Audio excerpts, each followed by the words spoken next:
Hello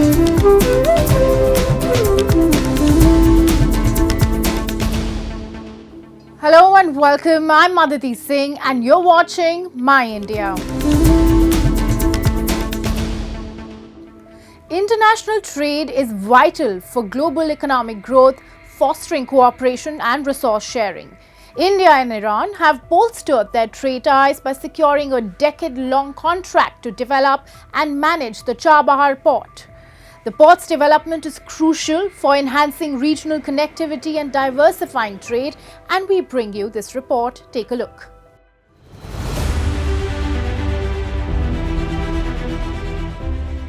Located on the Gulf of Oman coast in southeastern Iran, Chabar Port holds immense strategic significance for India, providing a crucial gateway to Central Asia. It facilitates India's access to Afghanistan and beyond, fostering regional connectivity and trade routes. By establishing a sea-land route, it reduces dependence on Pakistan for trade with Afghanistan and Central Asia, ensuring greater security and flexibility. On May 13th, New Delhi signed a decade-long contract with Tehran to develop and operate the Chabar Port. The agreement, brokered between Indian Ports Global Limited (IPGL) and Iran's Port and Maritime Organization, involves an investment of $120 million from IPGL, complemented by an additional $250 million in financing, bringing the contract's value to $370 million. Situated along Iran's southeastern coast on the Gulf of Oman, Chabar Port is operated by India. The port lies only 170 kilometers west of the Pakistani port of Gwadar, making Chabar very strategically and geographically important. Under Modi's leadership, the momentous agreement that began on 23rd of May 2016 is culminating today in a long-term contract, symbolizing the enduring trust and deepening partnership between India and Iran.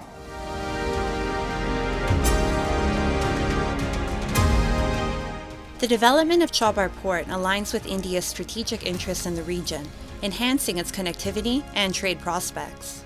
Till date, a total of 2.5 million tons of wheat and 2,000 tons of pulses have been shipped from India to Afghanistan through Chabar Port. Moreover, in 2021, India provided Iran with 40,000 liters of eco-friendly pesticide, specifically malathion, to combat the locust threat, facilitated through the port. On the other hand, Iran, with the majority of its population situated in the western region, seeks to address the relative underdevelopment of its eastern part. To achieve this, Iran is focusing on enhancing infrastructure around Chabar Port, including the establishment of a free trade zone and the construction of road and rail connections linking Chabar to Central Asia. New Delhi has stated that both parties will ensure proper supervision of the construction and further development of Chabar Port through effective monitoring mechanisms. From our perspective, it will provide us connectivity to Afghanistan and another very important and oil-rich and the mineral-rich geography called Central Asia. So it would be part of India's Eurasian access and outreach and then further on to Europe. And of course, because of the sanctions on Russia and Iran, there may be difficulties, but at the same time, there are other possibilities of going to Europe through that. The Chabar Port has attracted interest and concern from the United States. Following the deal, the U.S. cautioned that any nation engaging in business with Iran faces the possibility of sanctions. In response to this, India's External Affairs Minister, Dr. Jaishankar, emphasized the broader regional advantages of the project. This is actually for everybody's benefit. I don't think people should take a narrow view of it, and they have not done so in the past. While historically critical of Iran's nuclear activities, Washington had previously acknowledged the significance of the Chabar Port development. The U.S. perceived it as a potential check on China's expanding influence in the area, notably through its involvement in Pakistan's Gwadar Port within the framework of the China-Pakistan Economic Corridor, CPEC. There's an exciting surge of enthusiasm and attitude towards sports in India. And not only is the country witnessing a remarkable increase in youth participation, but there's also a noticeable rise in fitness awareness among the population. As a result, the sports good industry is experiencing a significant boost. So let's explore how this burgeoning trend towards sports and fitness is making a positive impact on the sports goods industry in the country.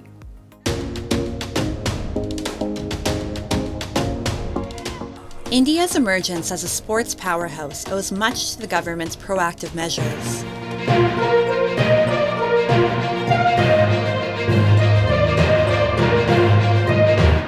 The Khelo India campaign stands as a testament to this vision, offering athletes enhanced opportunities to nurture their talents. With improved facilities and organized tournaments, athletes, particularly from rural areas, are finding a platform to excel.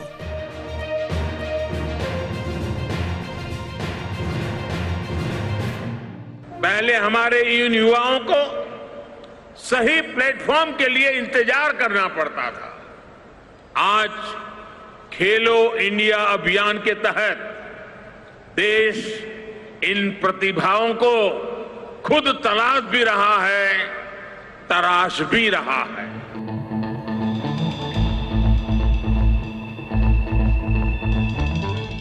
The Fit India movement, spearheaded by the government, encourages individuals to integrate sports into their daily routines for improved health. This evolving nationwide sports landscape not only bolsters athletic endeavors, but also fuels growth in the sports goods industry. In recent years, there has been a steady rise in demand for sports equipment, marking new horizons for the sector.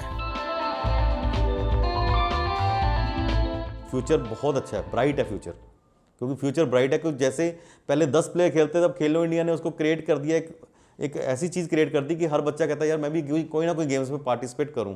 उससे क्या हो रहा है कि जो अंदर बैठे गांव-गांव में बंदे बैठे थे, अब शहरों के बंदे भी जो है ना, बच्चे हैं जो, वो भी आना चाह रहे हैं। अब उससे देखो अगर 20-25% बच्चा भी उसमें आ जाता है तो देखो मार्केट तो, बायर मार्केट तो बढ़ जाएगी, तो हमारा तो कस्टमर बढ़ जाएगा, तो इससे डिमांड और बढ़ेगी।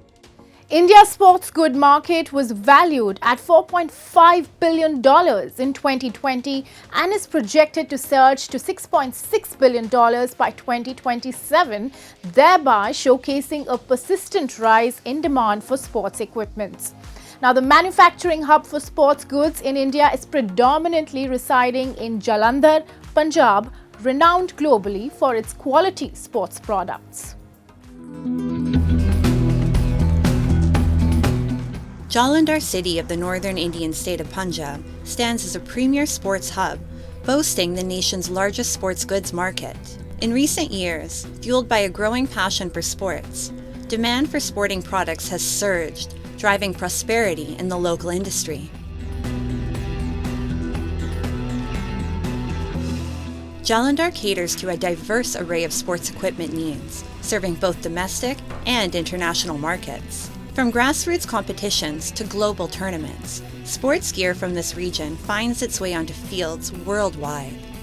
Furthermore, the industry here prides itself on delivering top-tier products, catering to the exacting standards of professional athletes globally. तो हम इंटरनेशनल लेवल पे सक्षम हैं, हर क्षेत्र में टक्कर दे सकते हैं, ऐसी कोई बात नहीं है। और आज भी हमारे बहुत से मैन्युफैक्चरर ऐसे हैं जो इंटरनेशनल मार्केट में ब्रांड वाइज इनका प्रोडक्ट जो है वो सेल हो रहा है।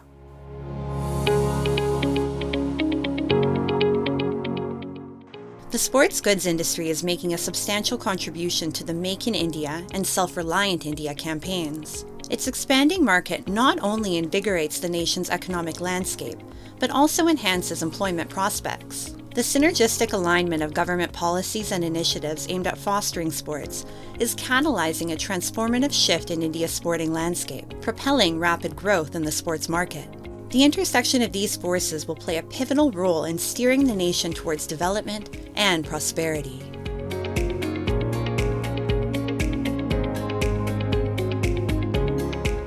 Let's go to New Delhi, which recently commemorated the 720th death anniversary of the prominent Sufi saint Hazrat Nizamuddin Aulia. Now, the event featured soulful qawwalis, religious speeches and hymns epitomizing reverence and communal harmony.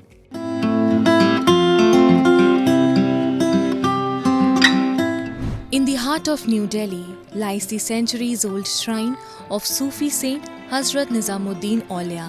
This Islamic structure is renowned worldwide and is visited by devotees from all walks of life to seek blessings from the revered saint.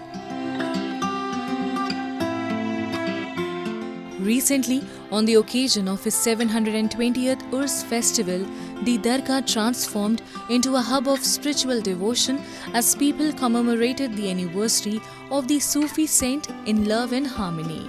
The event drew devotees from various corners to pay their sincere tribute and to lay chadars at his grave. माशाल्लाह और काफ़ी ज़्यादा रौनक होती है। हर धर्म के लोग, हर एक मज़हब के लोग यहाँ पे आते हैं। हर एक की मान्यता होती है, जिनकी मन्नत होती है। बड़ी दूर दूर से वर्ल्ड का लोग आता है। The 5-day-long Urs festival brought people, whether they were Hindus, Muslims, Sikhs or Christians, under one roof as they bowed their heads together at the shrine. The Dargah was decorated with lights and flowers, creating a festive and spiritual ambience. Inside the Dargah complex, devotees were seen enjoying and participating in the Qawwali programs, while the powerful religious hymns by followers mesmerized the listeners.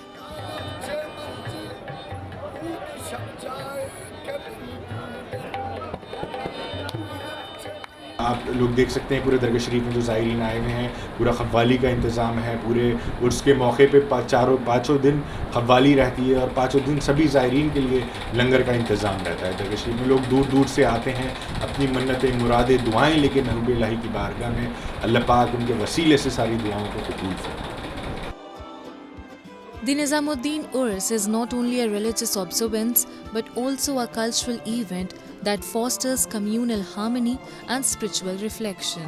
The Urs festival represents the rich cultural and spiritual heritage of Delhi and serves as a reminder of the syncretic traditions that have shaped Indian society.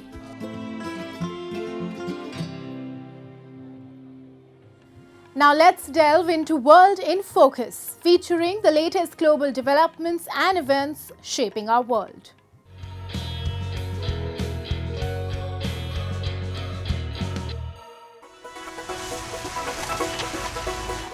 These teenage female drivers are taking on Formula One.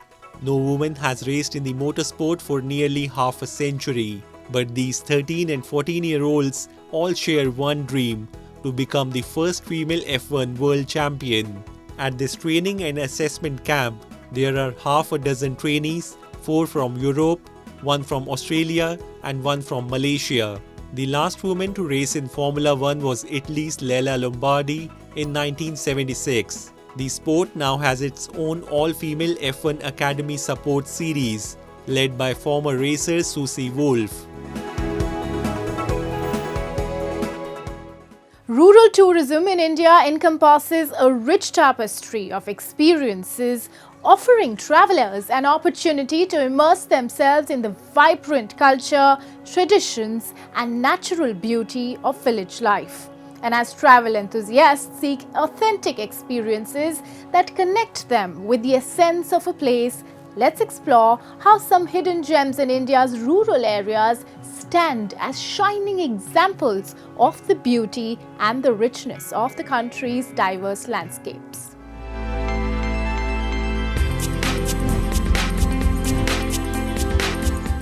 In the heart of India's northern state of Uttarakhand, amidst the majestic vistas of the Kirsu hill station, lies a hidden gem in the form of a homestay.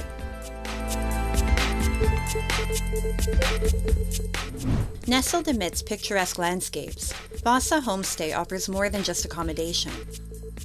It presents an authentic immersion into the culture of mountain dwellers.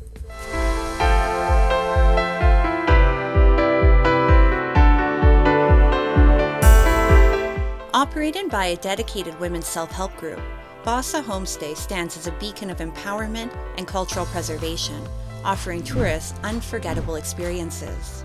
Established by the state government with the aim of empowering local women, Vasa Homestay is not just a place to stay, but a catalyst for change. By actively participating in the hospitality sector, Local women are not only gaining economic independence, but also playing a pivotal role in boosting tourism in the region. महिलाएं अपना रोजगार चलाती हैं और महिलाएं बहुत खुश रहती हैं यहाँ पे। जैसे जो भी कस्टमर यहाँ पे आते हैं खुश होके जाते हैं। जो भी हमारा कल्चर यहाँ पे है, जैसे गोबर और मिट्टी से लिपाई हुई और पत्थर से बना हुआ, जो पुराने ज़माने में बनाते थे यहाँ के, तो वही हम लोगों ने ये कल्चर अपने आगे लिया और सरकार ने हमें दिया। और बहुत खुश होती हैं यहाँ पे महिलाएं। जैसे जो भी कस्टमर आता है बैठा के हम लोग खाना खिलाते हैं उनको, तब वो चले जाते हैं खुश होके।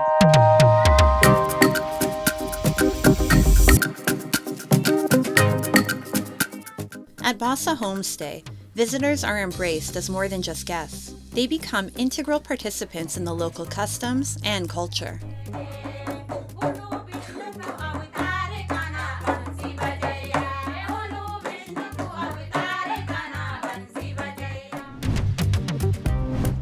From the moment visitors step foot into the serene surroundings of Bassa, they are enveloped in the warm hospitality of the local women. Every corner of Bassa reflects a commitment to preserving and sharing the essence of indigenous heritage. Reflecting the region's abundant culinary legacy, the cuisine at Bassa Homestay draws from the natural bounty of the land and time-honored recipes that have been cherished for generations. The ingredients used in cooking are sourced locally, often harvested from the surrounding fields or picked fresh from the garden. हम गेस्टों को ये मंडवे की रोटी गढ़वाल में, क्योंकि मंडवा बहुत ज़्यादा होता है, इस मंडवे की मांग बहुत तेज़ी से है, क्योंकि हम गढ़वाल में यही देते हैं। हमारे बासा में मंडवे की रोटी, गेस्ट लोग मंडवे की रोटी खाकर बहुत ही खुश हो जाता है, क्योंकि वो कहते हैं गेहूं की रोटी तो हम खाते रहते हैं, लेकिन ये मंडवे की रोटी हमको आज मिले हैं। मंडवे की रोटी और झंगोरी की खीर, आलू मूली की खिचड़ी और हरी सब्जी, ये सबसे फेमस है हमारा। ये फाड़ो भी है हमारा इधर का, ये साग ना फाड़ो होता है, ये घेत का फाड़ो, सौंठ होते हैं, एक दाल होती है, सौंठ के रोटी भी देते हैं, भरे भरे परांठे, आलू मूली के परांठे भी बनाते हैं। ये हम गेस्ट लोगों को देते हैं। गेस्ट लोग बहुत खुश होके जाते हैं और बहुत तारीफ करते हैं हमारे बासा की। The workers' dedication at Bassa not only fuels the flames of women's empowerment, but also ignites a passion for sustainable tourism, ensuring that every visitor leaves with memories as enriching as the landscape itself.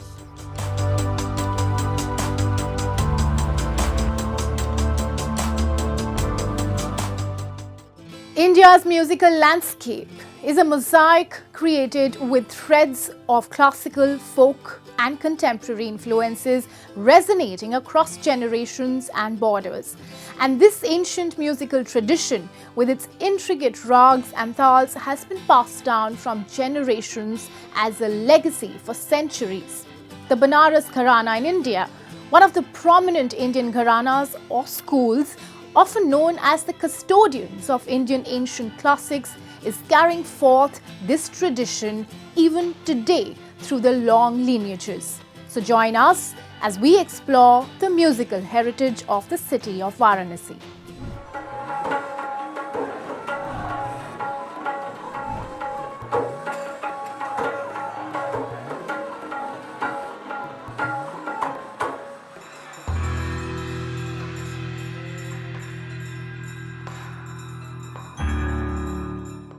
Nestled on the banks of the Ganga River, the city of Varanasi intertwines with spirituality, resonating with hearts through its timeless melodies and classical music.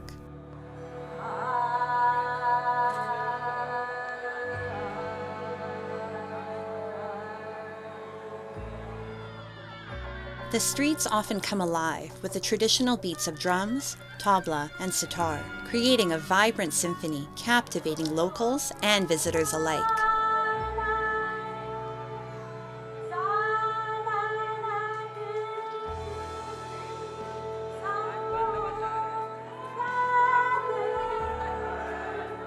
Amidst this lies a musical tradition that originated in the 18th century and continues to flourish today, the Banaras Gharana, alongside the ancient banks of the Ganga.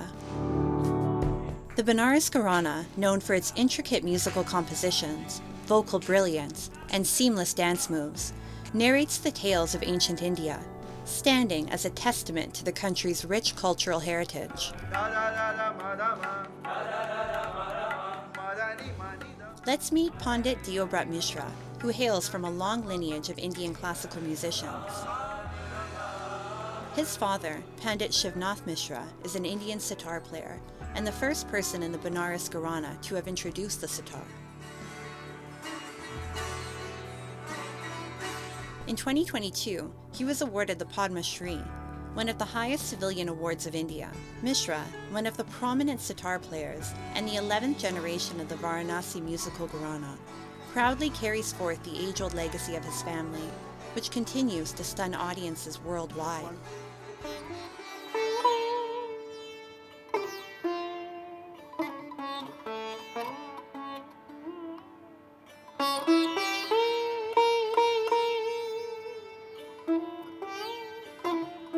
This soulful music you can find in Varanasi. There are, so something is like Varanasi is still preserving it.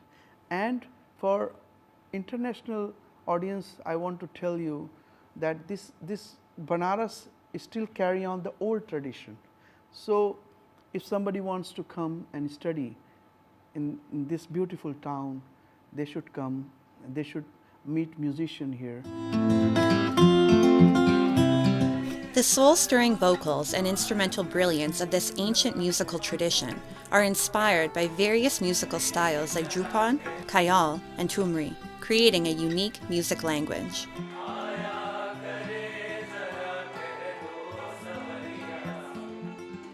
With each note and tal, the intricate musical composition of Banaras Gharana evokes a multitude of emotions in the listeners. Moreover, one can still find the relevance of the ancient Guru-Shishya tradition within the walls of Gharanas, where they teach discipline through a spiritual way of teaching.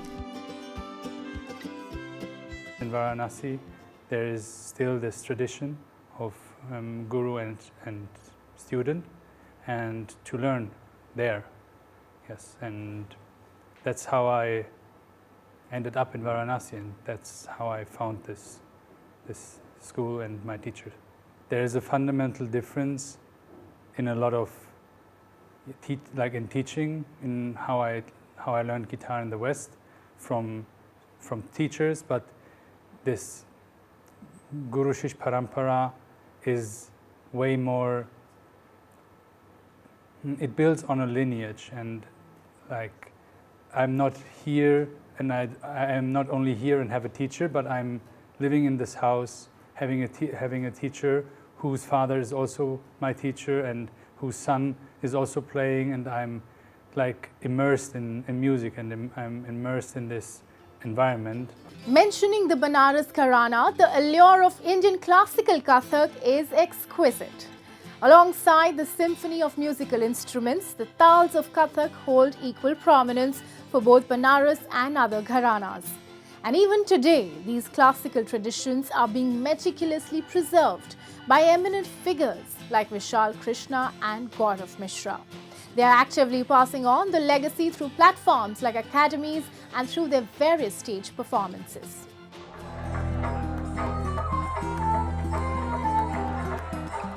While music provides a total brain workout, dance adds a unique dimension to it as well. Like music, dance in Gharanas holds equal significance and is popular worldwide for its eccentric style and technique.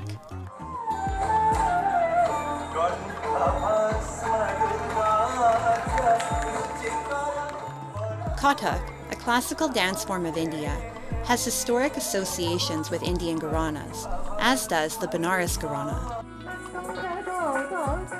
The articulate Kathak dance of Banaras Gharana has its own distinct style characterized by intricate footwork and rhythmic moves, making it a medium to narrate mythological folktales. Meet Vishal Krishna, an outstanding Kathak performer and the 11th generation dancer of this Gharana. Krishna exhibits the distinctive movements characteristic of the Banaras style of dance, which resemble the divine gestures of Lord Shiva and Lord Krishna. I started learning from very childhood when I was like 3.5 years old, and everybody in my family is a dancer. My aunt, my father, my sisters, they all are dancers. So my father used to say one thing, I will speak in Hindi, कि मछली के बच्चे को तैरना कभी सिखाया नहीं जाता है. So I think मुझे लगता है कि बचपन से ही वो इन्फ्लुएंस रहा है घर का, कि मेरे फादर भी टीचर थे गुरु थे और बहुत सारे उन्होंने स्टूडेंट्स तैयार किए हैं बनारस में। तो मुझे लगता है ऐसे ही धीरे धीरे मुझे उसमें एक कह सकते हैं ना कि कथक से मुझे एक प्यार हो गया।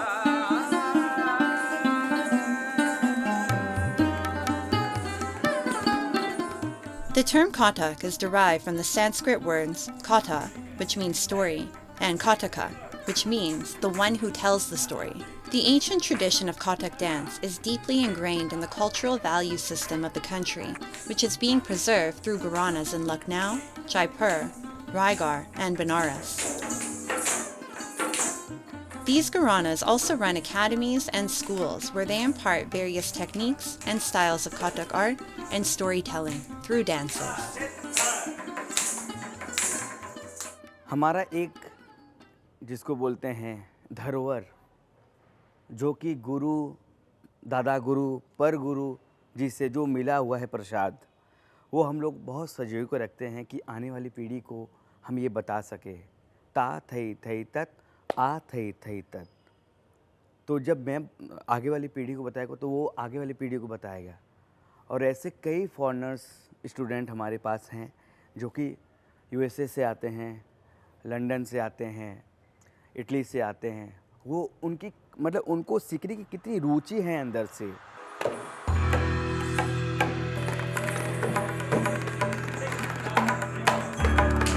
Gharana holds immense significance in the Indian musical arena, serving to preserve the country's age-old musical heritage, akin to the sacred Ganga's flow from generation to generation, and impart their values to the world with the same sincerity.